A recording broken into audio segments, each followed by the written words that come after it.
Bien, buenas tardes. Primero que nada, muchas felicidades a todas y a todos ustedes, sobrevivientes de esta extenuante jornada que hemos tenido. Felicidades a quienes han intervenido. Qué gusto saludar a mis colegas expresidentes. Y yo voy a abordar el tema tratando de responder una pregunta que anda por acá, por el Cono Sur. ¿Por qué nos pasa lo que no nos pasaba? Antes no había violencia, antes no había homicidios, antes no había extorsiones. ¿Y por qué? Y así dijimos muchos los mexicanos. Yo voy a tratar de explicar ese por qué, empezando por agradeciendo a la moderadora su presentación. Yo soy abogado, pero también tenía alguna vocación o admiración por los economistas, como Sebastián Piñera, entonces también estudié una maestría en Economía y otra en Administración Pública por el fervor que yo tengo al servicio público, que no es un tema de los políticos, sino de todos los ciudadanos. Diciendo eso, debo decir que uno de mis grandes fracasos es que yo no pude cambiar esta idea de la guerra contra las drogas o la guerra de Calderón. Es un fracaso mediático, déjenme decirlo así. Es una etiqueta que me pusieron mis adversarios. Y no, mi objetivo no era acabar con las drogas ni era hacer una guerra. Jamás declaré una guerra porque tiene una connotación negativa. La guerra es contra la paz, ¿no? Sin embargo, en política, el que le pone nombre a las cosas, desgraciadamente, es el que gana. Y yo, si algo perdí, fue esa. Así que no es, ni fui yo, por lo menos, el que acuñó eso. La mía era una pelea por la seguridad de los ciudadanos, en eso estamos de acuerdo. Y la mía era una pelea por el Estado de Derecho, the rule of law, que en términos económicos, como demostró el maestro Robert Barro, colega seguramente de Sebastián en la Universidad de Harvard, hay una correlación directa entre Estado de Derecho y economía y crecimiento económico. Después de la Segunda Guerra Mundial hasta los 90s, el Estado de Derecho explica más o menos una diferencia de 35% de crecimiento en el PIB por década. Los países que crecen más no son los que tienen más cobre, no son los que tienen más carne, no son los que tienen más petróleo, no son los que tienen más soya. Los países que crecen más son los que tienen más Estado de Derecho. Y dicho, les voy a pedir a los muchachos si pueden poner la presentación, porque voy a tratar de explicar desde mi punto de vista, desde lo que me pasó a mí, qué es lo que está pasando en América Latina y por qué tenemos esa tasa que mencionaba Dionisio, del mayor número de muertos y de violencia en todo el mundo. Primero, ¿qué encontré yo a la hora que llegué a la presidencia y qué estoy viendo que está pasando en América Latina? Y lo que está pasando, si quieren usarle palabra drogas, narco, muerte, etcétera, lo que está pasando es lo que tiene que entenderse más allá de todo eso, se llama captura del Estado. Esa es la amenaza a la seguridad nacional. No es el fumar marihuana y no es el asaltar, es la captura del Estado y lo voy a explicar. ¿Qué encontré yo cuando llegué a la presidencia? Primero, el crimen organizado se estaba apoderando de pueblos y ciudades, se los estaba comiendo. Antes no pasaba, ahora pasó en México y ahora está pasando en Ecuador y por eso matan a un candidato y estoy seguro que está pasando en Argentina y por eso hay violencia en Rosario y por eso está pasando en muchas partes. El crimen organizado se está apoderando de los pueblos y ciudades. Segundo, las instituciones como los conocemos están carcomidas, así las encontré yo, por la corrupción. Una corrupción que era antes recibir dinero a cambio de pasarse una luz en el semáforo. Cuando esa corrupción es por pasar una tonelada de cocaína en el mismo semáforo, estamos hablando de una dimensión muchísimo mayor.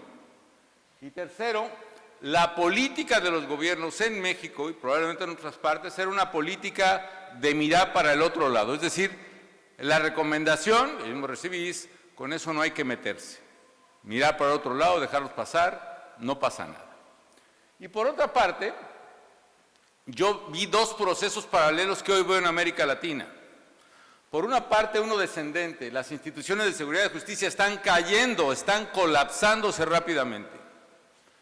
Y por otra, el crimen organizado está creciendo arrolladoramente en fuerza, en organización, en dispersión, en comunicación, en tecnología, en influencia, etc.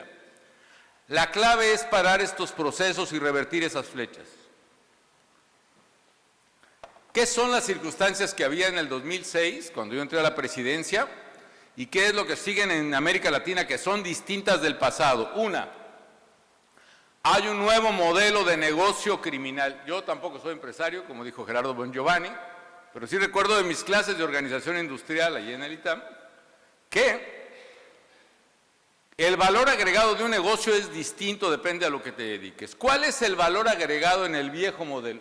Este nuevo modelo, ojo, también es clave para entender lo que está pasando.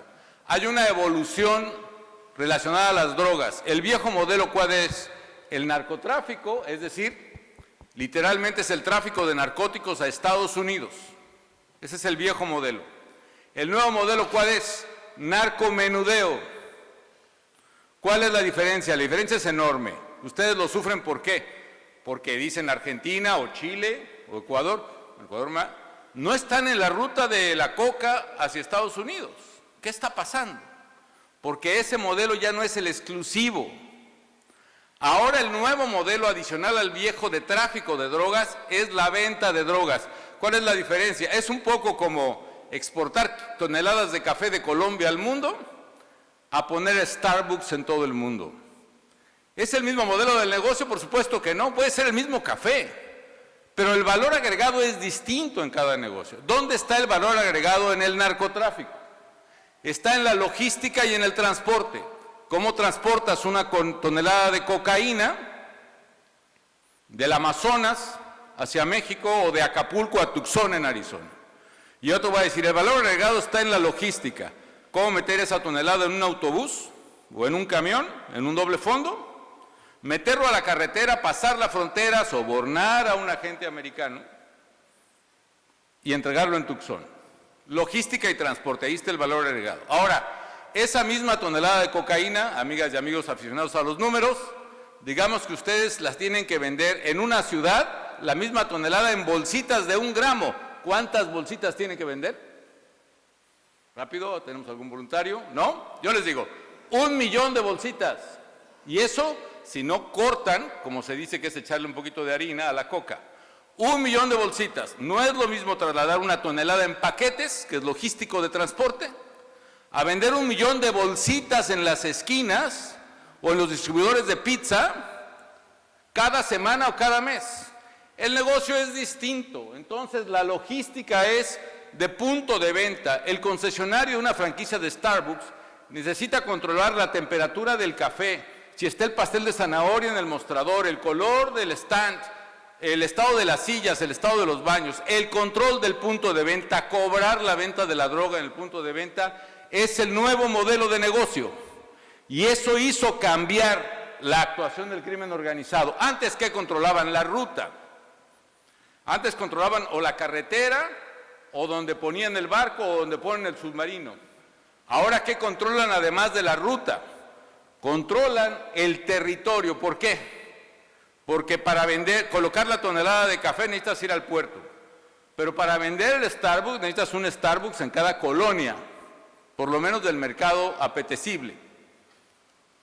Eso implicó una dimensión distinta en la corrupción, en la captura del Estado. Antes necesitabas controlar al policía de la carretera o al agente aduanal. Ahora, ¿qué necesitas controlar? Necesitas controlar, poner bajo tu mando al policía de la esquina, lo cual es una dimensión totalmente distinta. El sometimiento de los cuerpos policíacos. Finalmente, tú necesitas personal para el transporte. ¿Cuánto necesitas para meter una tonelada de cocaína de Acapulco a Tucson? Pues un chofer, un ayudante, un vehículo adelante, un vehículo atrás. ¿Qué te gusta? ¿2, 10, 50 personas?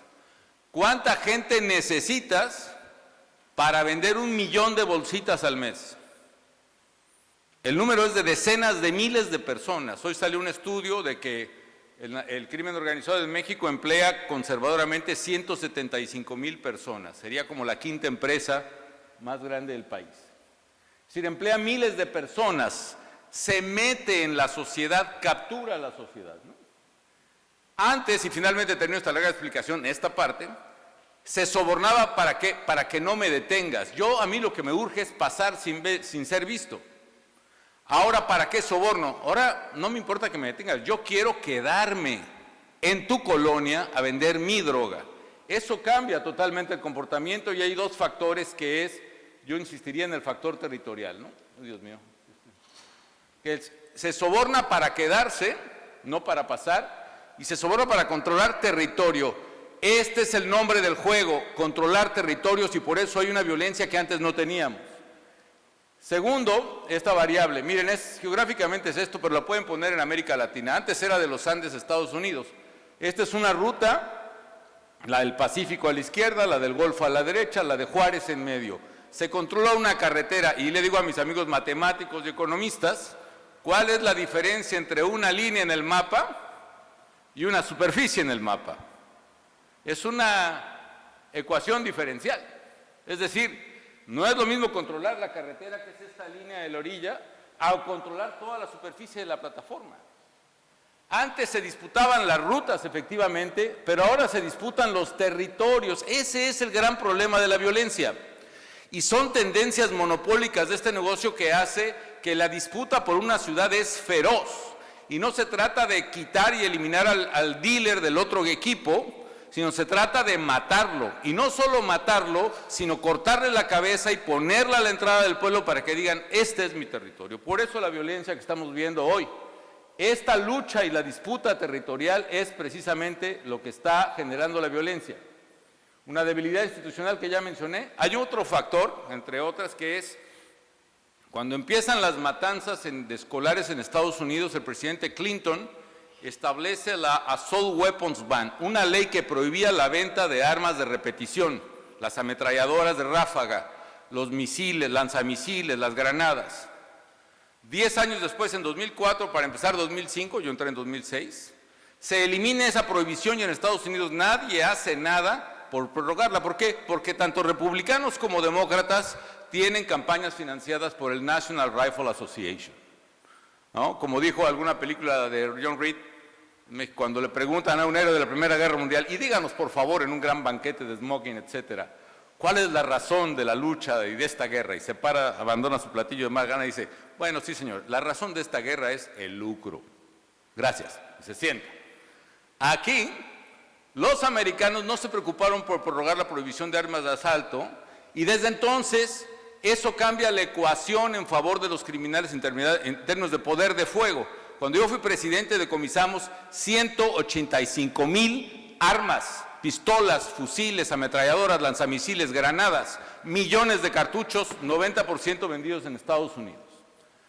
Rápidamente otro tema, y perdón que abuse moderadora, es la captura del Estado no es uniforme, tiene distintos grados. Primer grado, el grado predatorio, la etapa predatoria. ¿Cuál es? Donde el crimen organizado se dedica a actividades marginales a la sociedad y al gobierno. Vende droga en alguna esquina, a oscuras en un callejón, controla a trabajadoras sexuales en una calle o en un antro, etcétera. Pero es fuera del Estado, tiene una incidencia marginal y se dedica a actividades ilegales, perdón, doble ahí, es decir, pero aún la policía local puede controlar esa actividad y no hay un desorden social. Segunda etapa parasitaria, ya empieza a infiltrar áreas institucionales, ya soborna a un comandante en un sector de la ciudad, ya tiene controlado a un inspector.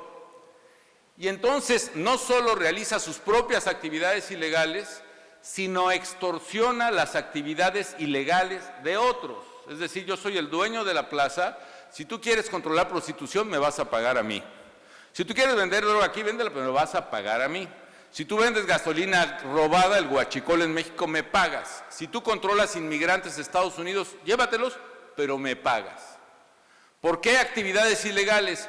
Porque en el mercado ilegal la víctima no tiene cómo defenderse, ¿no? Si tú te dedicas a vender robado y alguien te pide dinero con la amenaza de golpearte o matarte, no vas a ir a la policía, ¿no? Las pobres muchachas que trabajan en la calle, ¿por qué llegan a extorsionarlas los criminales? Porque ella no puede ir a la policía diciéndole, oiga, me está pidiendo dinero un señor que se lo dé bajo amenaza. Diga, señorita, usted no puede hacer su trabajo en la calle. Ella no tiene opción. Por eso el crimen organizado en esta etapa extorsiona a otros criminales y es exitoso en eso.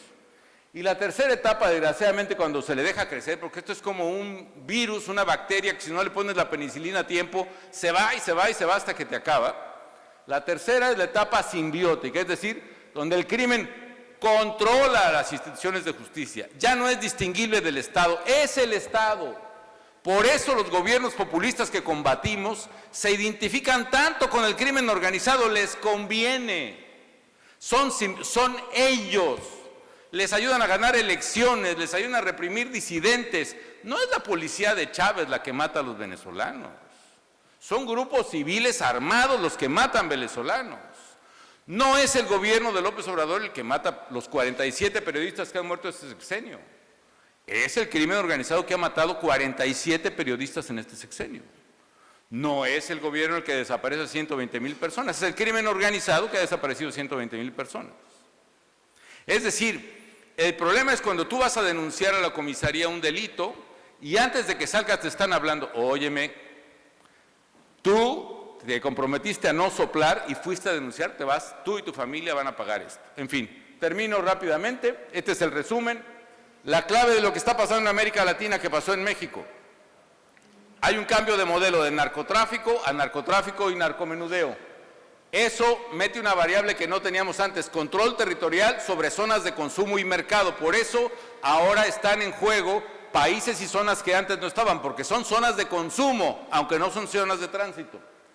Eso provoca la disputa violenta que son los homicidios que estamos viendo, que además hace que si el Estado no se defiende y no ataca a los criminales, provoca la captura del Estado.